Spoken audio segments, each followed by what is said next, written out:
E aí pessoal, tudo bem? Estamos aqui novamente para falar sobre a Revolução Francesa. Essa é a primeira fase da Revolução Francesa.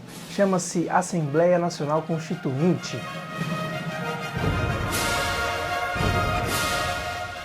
É a fase que é mais pedida nos vestibulares porque ela contém muita informação.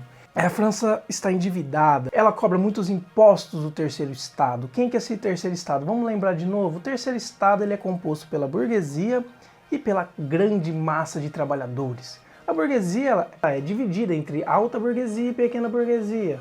A alta burguesia você pega grandes banqueiros, comerciantes, industriais. A pequena burguesia são aqueles pequenos comerciantes, são artesãos, são alguns vendedores. E você tem o quê? Essa massa de trabalhadores que são compostos pelos sans-culottes, pessoal. Sans-culottes, que é um termo determinado para explicar quem são aquelas pessoas que não usavam o culotte. O culotte é um acessório da moda, os nobres usavam, né? Então, olha como a moda ela é determinante na França, para você dividir uma classe social da outra, né? O rei tem um ministro da economia chamado Calonne. E o Calonne, ele decide chamar uma assembleia, que é a Assembleia dos Notáveis. O que seria? Ele convoca os nobres, o primeiro e o segundo estado, que seria o clero e a nobreza, para decidir, para discutir o que seria proposto, né? Propõe aos nobres para que os nobres comecem a pagar pelo menos um pouco dos impostos, para tentar tirar a França desse atoleiro. Os nobres escutam, né? O clero escuta ali a proposta do Calonne e vira e fala assim, olha, é legal a ideia, só que nós não vamos pagar. E a Assembleia dos Notáveis é um fracasso, né? O rei fica furioso com o Calonne, porque o Calonne não consegue convencer os nobres e o clero a pagar os impostos e acaba demitindo. Passa-se um tempo, é colocado um novo ministro da economia. E esse ministro chama Necker, ou Necker. Le fait est, Votre Majesté, que la nation tout entière, jour après jour, s'endette davantage. Les dépenses de la cour, les dépenses personnelles de Sa Majesté la Reine, notre participation à la guerre pour l'indépendance de l'Amérique, qui nous a coûté un total de 2000 millions de livres. Votre Majesté, les perspectives sont peu encourageantes. Quel est votre avis, Monsieur Necker? Franchement, Sire, nous avons deux options. La première est de désavouer nos dettes et d'en ignorer les conséquences. Non, Monsieur Necker. E o Necker, ele se debruça na Constituição Francesa, ele tenta buscar alternativas ali, e ele descobre que há 200 anos atrás foi-se convocado a Assembleia Geral. A Assembleia Geral é o quê? Quando você convocava os membros dos 3 estados, do primeiro, do segundo e do terceiro. Você chama vários representantes ali da França para se fazer uma assembleia. Que les 3 ordres ici réunis coopéreront pour le bien général de l'État.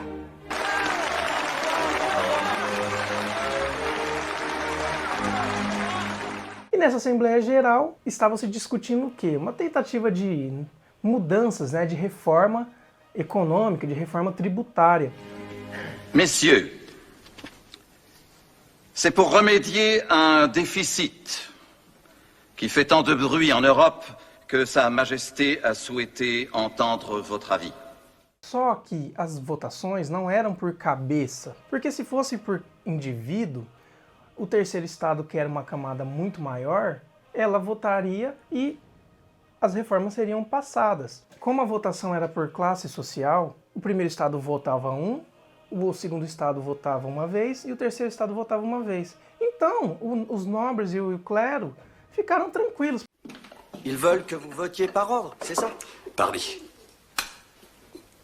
Le clergé plus la noblesse, ça fait 2 voix contre 1. À ce jeu-là, nous serons toujours perdants. Par contre, si nous votons par tête, le tiers-état a la majorité. Isso é uma revolta pela parte do terceiro estado, porque eles queriam uma votação por cabeça. E acabou virando uma bagunça, essa assembleia acabou virando uma desorganização, uma briga. O rei ficou desesperado, falou assim, chega disso aqui, espera, vamos, vocês não sabem conversar, vocês não sabem dialogar. Vamos para casa, amanhã a gente continua a Assembleia Geral. Nul, illégal et inconstitutionnel. Les décisions de la prétendue Assemblée nationale qui s'est réunie malgré mes ordres. Je suis l'unique garant du bien de mon peuple. Vive le roi!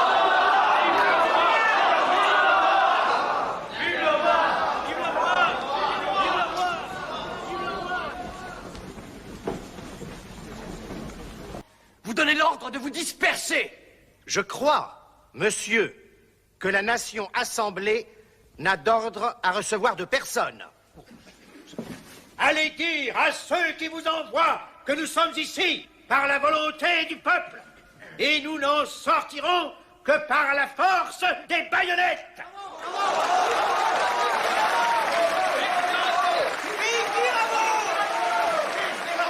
Chega-se à noite, no Palácio de Versalhes, o bispo de Paris, aquele mesmo que na Assembleia dos Notáveis, numa Assembleia anterior, disse que não iria pagar os impostos, ele vai até Versalhes, chega lá, senta na mesa, né, um banquete gigante, e ele vira e fala assim para o Luís XVI, Luís XVI, acaba com essa Assembleia Geral. Isso não tem cabimento, você querer dar voz a esse terceiro Estado. Eles estão querendo destruir o absolutismo, ele está querendo destruir os nossos direitos, o direito do absolutismo, o direito dos nossos privilégios, né? No dia seguinte, Luís XVI cancela os Estados Gerais. Sire, le tiers-État ne lance pas un défi à la monarchie, mais simplement un appel, afin que votre Majesté reconnaisse son existence légale, pour vous aider à gouverner, je le crois. Vouloir partager le pouvoir avec le roi, c'est une trahison. On devrait tous les pendre, à titre d'exemple. Le roi ne peut s'opposer à cette assemblée sans aggraver un peu plus la situation. Dans ce cas, il ne doit même pas tenter de le faire, mais plutôt accéder à sa demande. Pour le moment. Mais le roi doit se préparer à répondre aux prochaines exigences par la force. Il me semble, mon frère, que Sa Majesté la Reine a compris la situation beaucoup mieux que nous tous. O terceiro Estado, não sabendo dessa articulação política, chega no dia seguinte e vê que a Assembleia está fechada, que foi cancelada. Isso foi a gota d'água. Olha, se não tem diálogo, então a gente tem que partir para quê? Para ação física. C'est un outrage!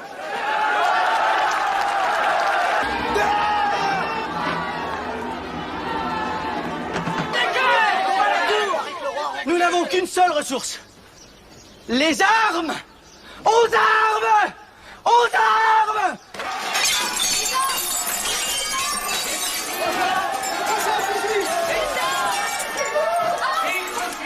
Une atteinte directe aux vœux que le peuple a exprimés par la voix de ses élus et qui sont ses représentants légaux.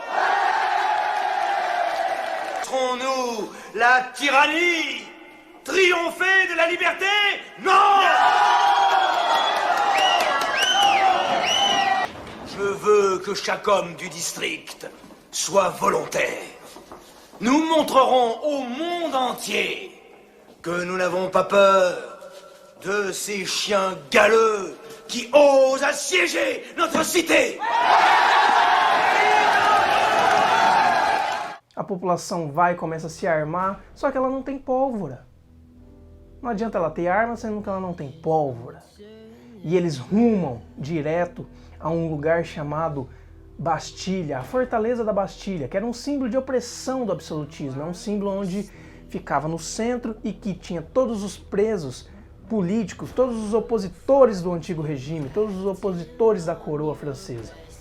E naquela situação de invade, não invade, invade, não invade, o general ficava, será que eu atiro na população ou não? E acaba ficando naquela situação, ele acaba tirando seus canhões, ele coloca seus canhões, a população invade a Bastilha, mata aqueles soldados, pega esse general, corta a cabeça do general, espeta num pedaço de pau e sai pela rua.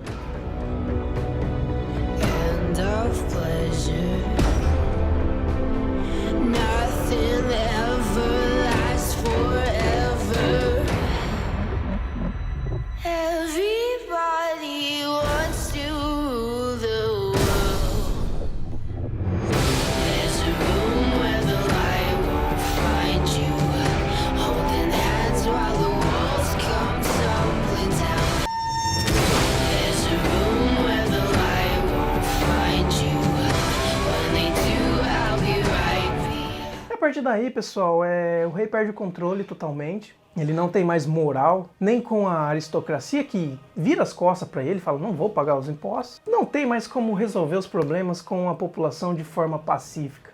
A população está passando fome, ela está pedindo pão, ela está pedindo melhorias, ela não aguenta mais pagar impostos. E é o momento em que o terceiro estado começa o quê? Se organizar politicamente e tomar o poder. Você pega as jornadas de agosto, é um momento em que a aristocracia começa a fugir do país, começa a perder suas terras, ela perde seu status político, seus privilégios. E o terceiro estado começa a organizar o estado, preparar o terreno para a continuidade da revolução. Você pega dentro desse terceiro estado essa burguesia que lê, a burguesia que está ali absorvendo o conhecimento dos iluministas, está lendo Montesquieu, está lendo Rousseau. Você pega ali Robespierre, que é o advogado, tá ali escrevendo a Declaração dos Direitos do Homem e do Cidadão. É a partir desse momento em que o homem mais rico, ele é igual ao homem mais pobre perante a lei. Article 1er. Les hommes naissent et demeurent libres et égaux en droit. Les distinctions sociales ne peuvent être fondées que sur l'utilité commune. Ces droits sont la liberté, la propriété, la sûreté et la résistance à l'oppression. Le principe de toute souveraineté réside essentiellement dans la nation. La loi n'a le droit de défendre que les activités nuisibles à la société. Tout ce qui n'est pas défendu par la loi ne peut être empêché. La loi est l'expression de la volonté générale. Tous les citoyens étant égaux à ses yeux, sont également admissibles à toute dignité, place et emploi public. Nul homme ne peut être accusé, arrêté, ni détenu que dans les cas déterminés par la loi. Tout homme est présumé innocent jusqu'à ce qu'il ait été déclaré coupable. Nul ne doit être inquiété pour ses opinions, même religieuses. La libre communication des pensées et des opinions est un des droits les plus précieux de l'homme. Tout citoyen peut donc parler, écrire, imprimer librement, sauf à répondre de l'abus de cette liberté dans les cas déterminés par la loi. La garantie des droits de l'homme et du citoyen nécessite une force publique. Cette force est donc constituée pour l'avantage de tous. La propriété étant un droit inviolable et sacré, nul ne peut en être privé, si ce n'est lorsque la nécessité publique, légalement constatée, l'exige évidemment.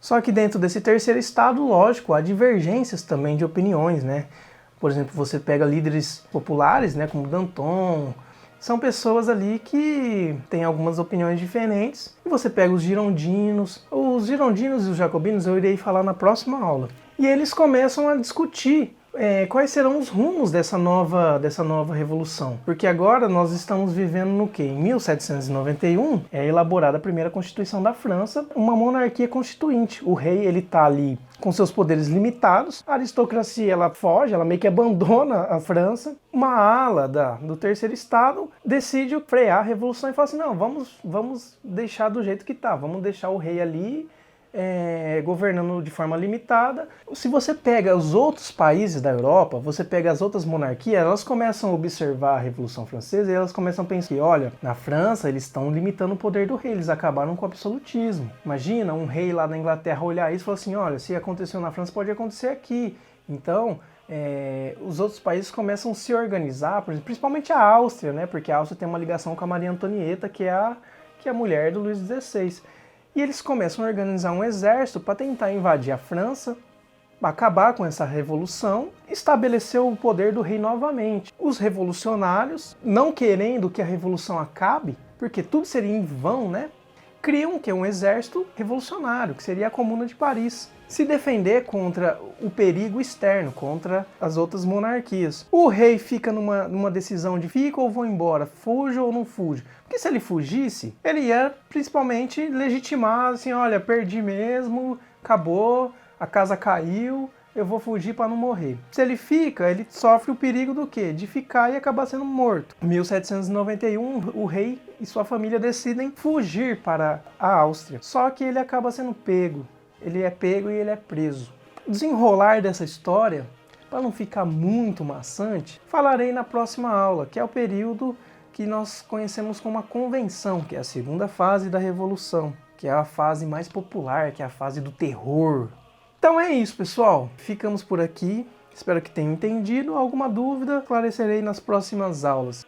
Até!